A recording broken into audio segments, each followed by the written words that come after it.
BB ન્યૂઝમાં આપનું સ્વાગત છે। હું છું અઝીઝ ઝુપેલવાલા। સમાચારમાં વાત કરીએ તો વડોદરા શહેરના ગેંડીગેટ દરવાજા પાસે વકફ સંશોધન બિલ પાસ કરવા બદલ વડાપ્રધાન શ્રી નરેન્દ્ર મોદી, ગૃહમંત્રી શ્રી અમિત શાહ, અલ્પસંખ્યક મંત્રી શ્રી કિરણ રિજિજુને વકફ બિલ પાસ કરવા બદલ ભાજપની કેસરી પટ્ટી ધારણ કરી ભાજપના અગ્રણીઓ, પ્રમુખ સાથે લઘુમતી મોરચાના આગેવાનો સહિત અનેક લોકો અભિનંદન માટે એક સાથે જોડાયા હતા। દારૂખાના ફોડી મીઠાઈ ખવડાવી એકબીજાને અભિનંદન પાઠવવામાં આવ્યા હતા। સાંભળો લઘુમતી મોરચાના વડોદરાના પ્રમુખ અઝીઝભાઈ કેમ્પવાલા શું કહી રહ્યા છે। હરિવત અઝીઝ ઝુપેલવાલા।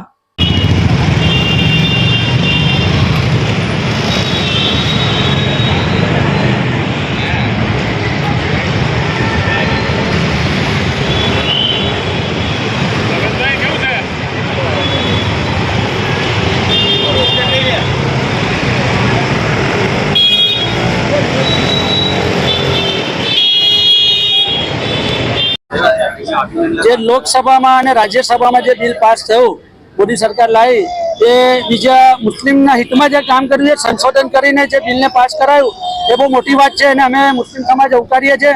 અને અમારા સમગ્ર ટીમ લઘુમતી મોરચા દ્વારા આજે જે પ્રોગ્રામ રાખવામાં આવ્યો છે, જે આ બહુ મોટી વાત છે અને અભિનંદન અમે મોદી સરકાર અને જે એમના અમારા ગૃહમંત્રી અમિત શાહ અને કિરણ રિજિજુ જે અલ્પસંખ્યકના જે અમારા મિનિસ્ટર છે, એમનો બી અમે આભાર માનીએ છીએ કે જ્યાં સંસદમાં બિલ રજૂ કર્યું અને અભિનંદનને પાત્ર છે આ સરકાર। અને આગળ મુસ્લિમોના માટે અને જે છોકરીઓને સ્કોલરશીપ માટે આજે જમીનોને જો એમાં કોલેજ, મેડિકલ હબ બને, એવી અમારી સરકારને બી નમ્ર છે। આ જે જમીનોનો ઉપયોગ થાય સારી રીતે અને એમાં સદુપયોગ થાય અને મુસ્લિમની મહિલાઓને દેવાઓ આગળ વધે। અઝીઝ કેમ્પવાલા, લઘુમતી મોરચા પ્રમુખ, બરોડા શહેર। વકફ બોર્ડ જે રીતના મંજૂર થયેલું છે, એનું નવું વકફ બોર્ડનું નામ ઉમ્મીદ બોર્ડ રાખવામાં આવેલું છે। જે વકફ બોર્ડના રિલેટેડ જે વકફ બોર્ડના હક જેને મળવાના હતા, હવે અમને એવી આશા છે અને ઉમ્મીદ છે ને એવું લાગી રહ્યું છે કે જેની જરૂરિયાત સ્કોલરશીપ, સ્કૂલ, મેડિકલ એ રિલેટેડ જે કંઈ બી અમારી કોમ્યુનિટી માટે જે વકફની પ્રોપર્ટી ને વકફનું જે ફંડિંગ હતું, આજ સુધી કોઈનો હિસાબ કિતાબ કે કોઈને જરૂરિયાત કોઈ મળતું નહોતું। આ સરકારને આ વકફ બોર્ડ નવાથી લોકોની જરૂરિયાત માટે અને બધાને હક મળી આવશે ને અમને એવી આશા અને ઉમ્મીદ છે અને અમે એમને આવકારીએ છીએ। ઘંટી છે તેમને ક્લિક કરો જેથી અપડેટ ન્યૂઝ તમારા સુધી પહોંચી શકે।